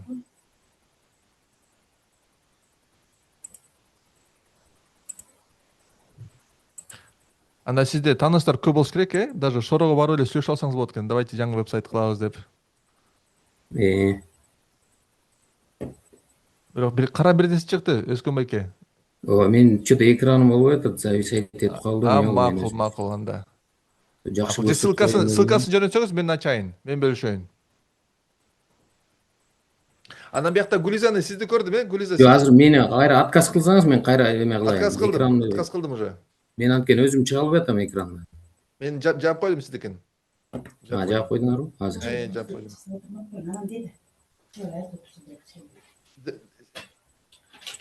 Өскөн байке, сиз анда даярданып туруңуз, бизде Гулиза пока презентация кылып турсун, Сиз бөлүшүп көрүңүз. Гулиза, саламатсызбы? Микрофонуңузду ачып көрсөңүз. Саламатсыздарбы? Жасып агай? Жакшы, Гулиза, рахмат, кошулганыңа кубанычтамын сени көргөнү. Жашарып бараткандайсың, сени тааныган жокмун башында. Гулиза бизде Жалал Абадтын бир айылынансың. Кайсы айылдан эле? Кызылжар деген айылдан. Кызылжар айылдан, Аксай району. Гулиза мугалим, математика боюнча мугалим. 5 баласы бар. Бир дүкөнү бар. Вот Гулиза айтып берчи, кантип сен AI'ды колдондуң, кандай ийгиликтерге жетиштиң, канча киреши көрдүң? Мен ошол бул кызыгуу биринчи бир муктаждыктан келип чыкканда, бул эме ошол дүкөн иштетип, анан сиздин сабактарыңызды көрүп, ошодон келип чыккан сиздин сабагыңызга катышуу дагы. Мына бизде дүкөн иштетебиз. айылда. Анан мен дайыма өзүм дүкөндө болбостон ушундай ойлогом да, дүкөнчү коюп ал жерди көзөмөлдөп турсам, өзүмдө деле 5 бала бар, алардын окууларын карашым керек. Кстати, дагы бир жакшы жетишкендик болду балдарымдын арасында. Кечээ ортодан да жакшы бала алып, кызым азыр жакшы бир окууга тапшырайын деп турабыз. Ушундай көп неме болуп, анан дагы менде мындай акча керек болуп атты да, анан ушу дүкөн ачып, дүкөн ачканда дагы ал жерге бирөөнү отургузушум керек болуп атты. Анан ошодо мен ушу агайдын сабагына катышып, мен мындай көрсөтө берейинби агай? Давайте, Көрсөткөн жок давайте. дейин, а? Мен мондай программа түзүп чыктым да ушул агайдын курсунанчы. Мен экранын көрүнүп баштады агай, а? Ооба, көрүп атабыз. Менин программам дүкөндөр үчүн веб-касса да. Мисалы, азыр бул дүкөндү ачып көрөйүн. Бул жерде бир канча дүкөндөр бар. Бул дүкөндөргө мен бөлүшүп неме кылдым да, өзүм жараткан проектимди бөлүшө алдым. Эми менин магазиндерим мындай иштейт, магазинде веб-касса мындай иштейт. Мунун баарысын ушул окуудан үйрөндүм. Бул касса деген бөлүк. Магазинде элем мен алып келейинчи.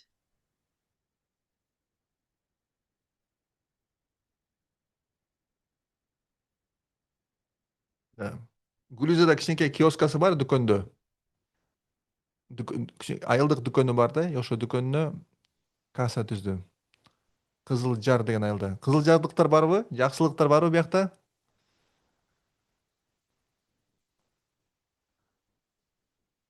Аксылыктар барбы? Так. Бар. О, Мунара. Мунара барып келиңиз Гүлизанын дүкөнүнө. Ушу веб-кассасы, өзү курган веб-кассадан силерге сатса болот. Азыр Гүлизаны бирөө алып койду. Гүлизада 5 баласы бар да. Эртең 6-да туруп окуп атты. Ал кезде мен сабак берчүмүн, Американын кечки убактысы менен бергенде Кыргызстанда эртең 6-да туруп сабакка катышып, балдарны мектепке даярдап, анан мугалим болуп кетчү да сабаккачы. Амна Гүлиза, интернет өчүп калды окшойт, Ачып атам микрофонду.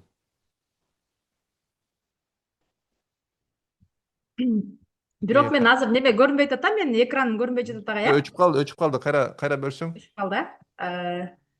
Кайта башынан көрсөтөйүн. Мына бул жерде башка дүкөндөрдө эле ушундай веб-касса, бирок менин дүкөнүмдүн бир канча артыкчылыктары бар. Товар кийирүү, карызга да берсе болот бул жерде. Бизде айылда негизи карызга алышат да продукцияны. Анан да өзгөчөлүктөрү ушул карызды частично төлөсө болот. Товар бизде айылда мурункудай эле кайта могу товарың мага жакпай калды деп эле кайтарып алып келе берет.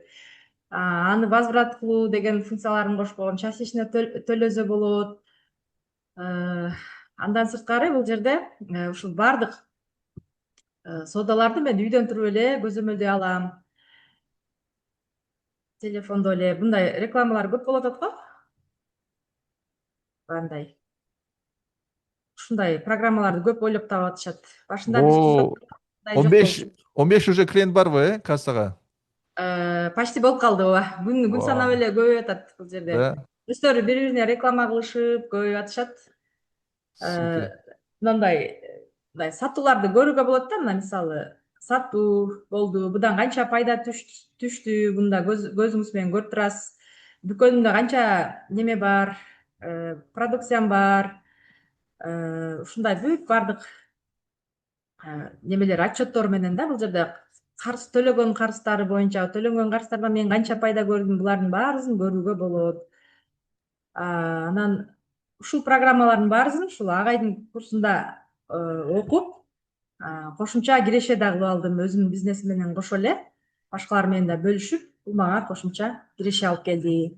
Андан сырткары куду ушундай эле CRM'дерди түзүп берип атам, суроо талаптар боюнча. Жакында эле бир мондай да бир кызыктуу бул арзаныраак эле проект болуп калды, бирок жакшы бир кечээ жакында бирөө неме кылды, финансылык сабаттуулугумду көзөмөлдөй турган дейт. Мага бир мындай чөнтөк блокнот түзүп берчи деди да, анан бул мага жагып калды, өзүм үчүн да как раз керек экен. бизнестеги акчаларымды, анан жеке жашоомдо акчаларымды көзөмөлдөшүм керек экен да. Ар бириңер телефонуңарга орнотуп алсаңар деле болот. Мисалы, мындай акча бул жерде кирешелерди кийүүгө болот. Чыгашалардын ар бирин уже жаза баштадым мен. Балдарыма бир нерселерге акча сураса деле полный жаза баштадым да. Мына мисалы, чыгаша дейли, мисалы, бүгүн 150 сом таксиге төлөгөн болсом, 150 сом деп жазам. Таксиде мен ушуну адат кылып алдым да. Жолдошума дагы телефонуна көчүрүп берип койдум, ушуну адат кылайлы, финансылык сабаттуу бололу деп. Анан ушинтип кийирип барасыз, жаныңызда эле жүрөт, телефонго орнотуп аласыз. Анан отчет деген жерден да көрүүгө болот. Сиздин кирешеңиз мынча болду, чыгашаңыз мынча болду депчи. Бул кече жакында алган бирөөдөн заказым болчу. Арзан эле заказ. Бирок сон. Силер дагы неме орнотуп алсаңар болот телефонуңарга. Ошондой эле бул жерде мен мондай админмин да өзүм. Сатып атам буну. 1000 сомдон сатып атам эмелерге, алуучуларгачы, өзүм финансылык сабаттуу болом дегендегичи. Эгер монтип аккаунтуңуз менен киресиз, мен ссылка жөнөтсөм, могу жерге азыр колдонуучу жок деп турбайбы? Азыр 5-өөгө өзүм менен кошо, жолдошум менен кошо ушуну 3-өөгө сатыптым. Жеке келет мага фамилия аты, мен одобрить этем, анан кошулуп калат. Бирок алардын финансылык немелерин көрбөйм, отчетторун мен көрбөйм ал жактарды. Мага кызык эмес деле. Ушундай бир сонун изденип, сонун проекттер жаратсаңыздар болот да. Бул бир чети ушул акыркы жаңылыктарым ушул болду. Жана тиги СРМ боюнча баада заказ албадым беле, СРМди жакшы тапшырып алдым, ал иштеп атат. Да. Көрсөтүңүзчү, эгер Көрсөтөйүнбү? мүмкүн болсо. Да. Болот. Только интернетти ачышым керекпи? Бул жакка кое албадым эле да аны.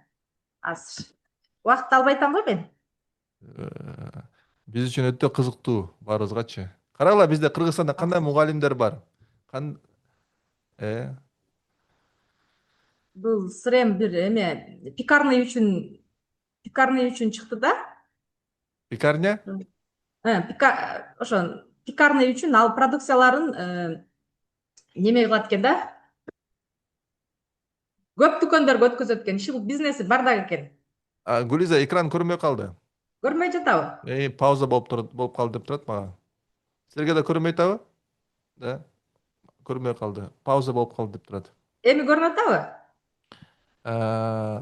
Эми токтоп калды. Кайра башынан кирейин, Кайра баштасаңыз.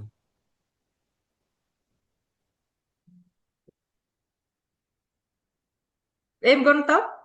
Азыр жүктөлүп атат. Ачылды эми. Азыр мынакей. Бул ушундай СРМ түзүп бердим да.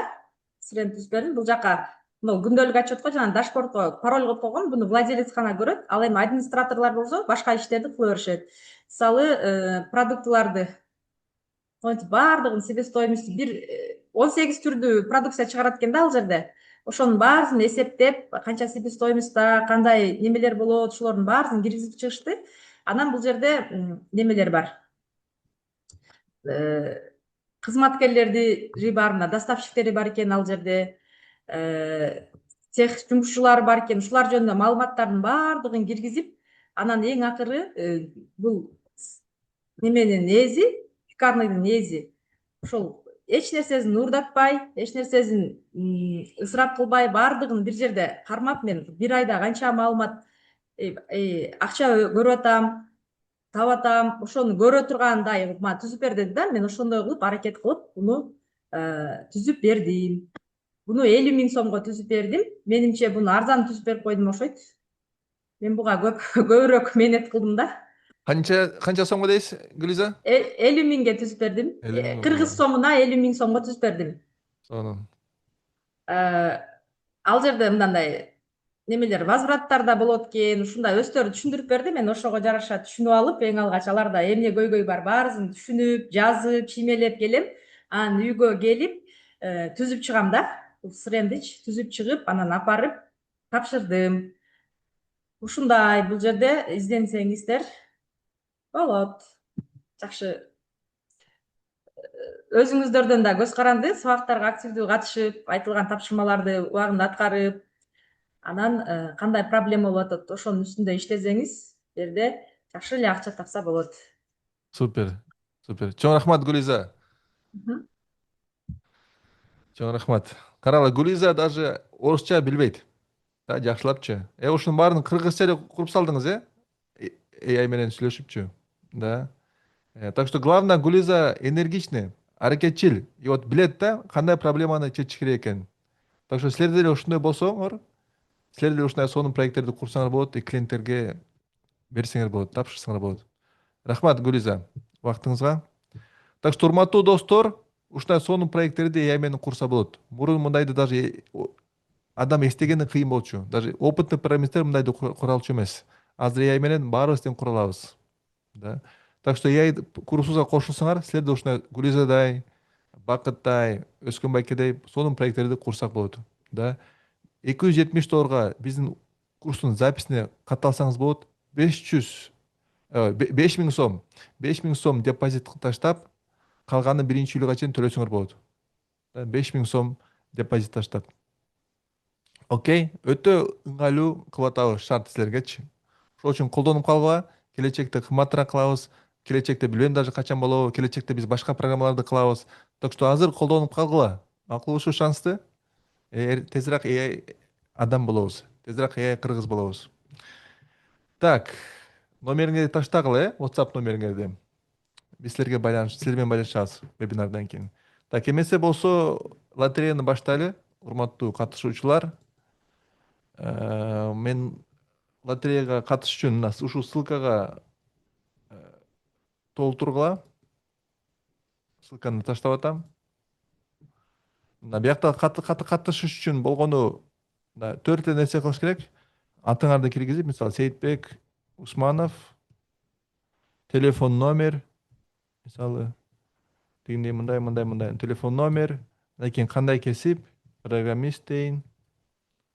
Болду. 3 эле нерсе даже. 3 эле нерсени киргизесиңер, уже силер конкурстасыңар. Окей? Так. Баарыңар регистрация кылдыңарбы? Да, экинчи жолу катталса болот, биз блокировка кылабыз дубликаттардычы. Так, силерге азыр 2-3 мүнөт берейин катталганы. Көрдүңөр, 5 эле секунда керек катталганы. Жаңы эле көрсөттүм кантип катталганы. Бир гана атыңарды, WhatsApp номериңерди, андан кийин кесиңерди киргизесиңер. Бүгүнкү приз биздин запись курска 50% скидка. Да, кече катталсаңар, бүгүн да катталсаңар болот. Хорошо, аракет кылгам. Так. Да,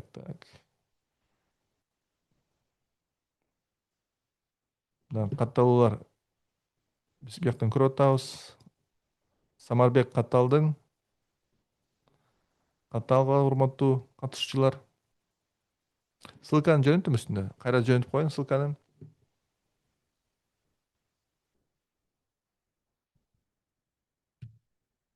Жөнөттүм ссылканы. Хорошо. 2 мүнөт дам күтүп турам.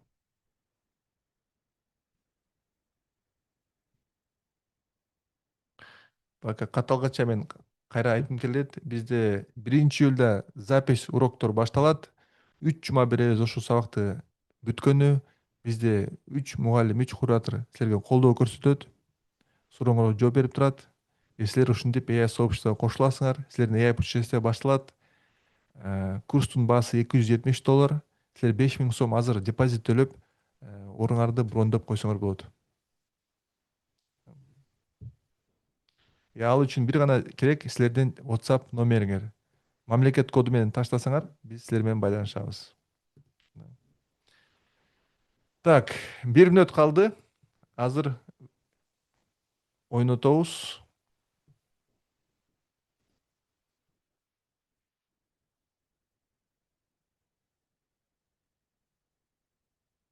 Айгүл регистрация кылды жаңы эле.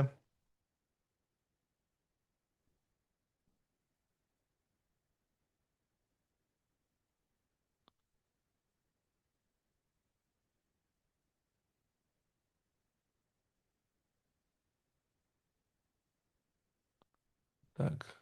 Жарым мүнөт калды.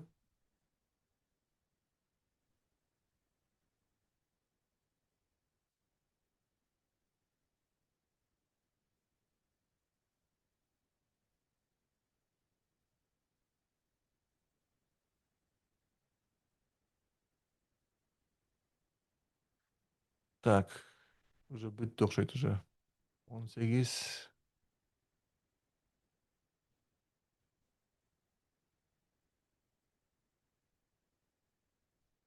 Да, силер кайра катталып көргүлө, бирок эгер ошол эле номер менен катталсаңар, андай болбойт, э. Так, эми баштайлы. Так, мен азыр үн менен бөлүшөйүн экрандычы. Биякта звуковой эффекттер бар, кайра бөлүшөйүн. Так, кеттик. Бүгүн 104 адам регистрация кылды. Кече Нуржамал деген уткан. Так, бүгүн 104 адам регистрация кылды, катталды. Кеттик анда.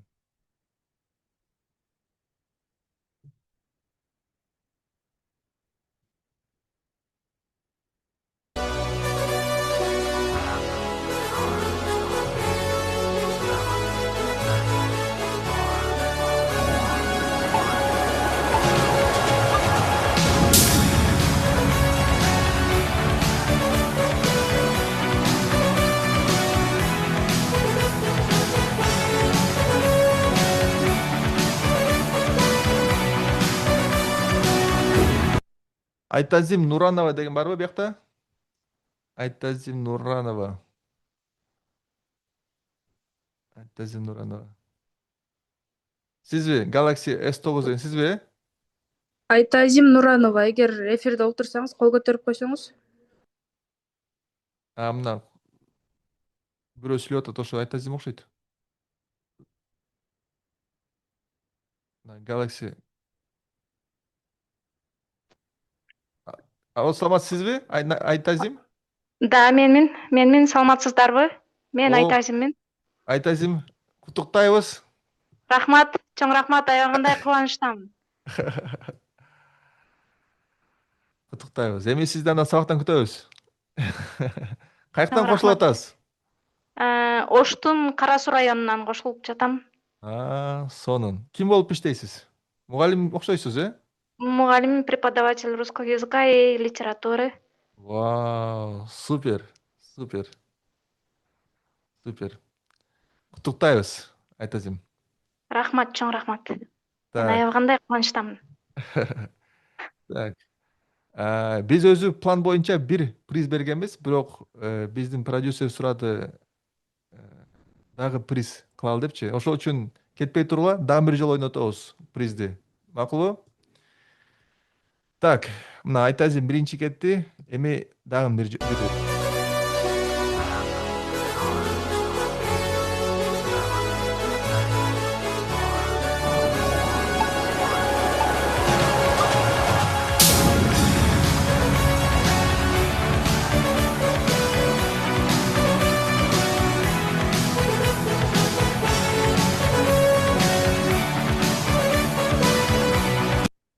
Гапарова Нурзат барбы? Гапарова Нурзат. Колуңарды көтөрүп койсоңор, биякта эме эффект бар, колду көтөрүүчү. Мынтип. Же колду көтөрсө эле зум өзү көтөрүп койот эле колду. Так.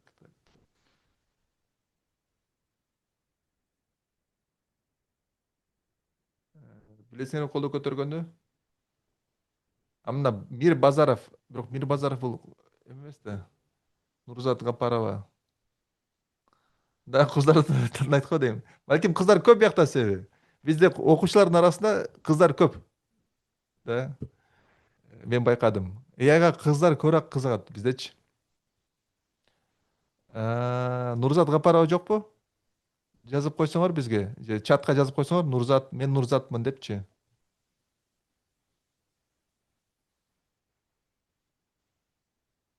Нурзат Гапарова. Жокпу? Ак жол колду көтөрүпсүң. Так, Нурзат жаңы эле жазды мага. Так. жазды. Ооба жазды. Нурзат анда микрофонуңузду ачып койсоңуз, ачып койсоң Үрмет анда Нурзат тап. Так. Өзүңөрдүн атыңар менен басса кошулсаңар, биз силерди оңоюраак табабыз. Нурзат Капарова. Мен таппай аттым Нурзат Капарованы катышуучулардын арасынан. Нурзат айым, микрофонду жагыңыз, кол көтөрсөңүз, сизге доступ берели.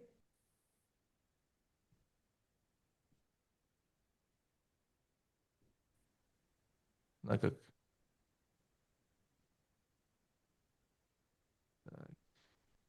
Нурзат. Мына Нурзатты көрдүм. Нурзат Капарова. Мына Нурзат.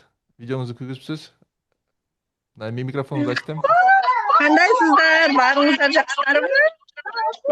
О, Нурзат, саламатсызбы? Кандайсыз? Кубаттарыңыз менен. Рахмат, Алла разы болсун. Баарыбыздан куттуктайбыз сизди. Сиз каяктан кошулуп атасыз? Ким болуп иштейсиз? Ой, микрофон өчүп калдыбы? Кайра айтсаңыз. Биз алыскы Баткенден болобуз. О, сонун. Каерден?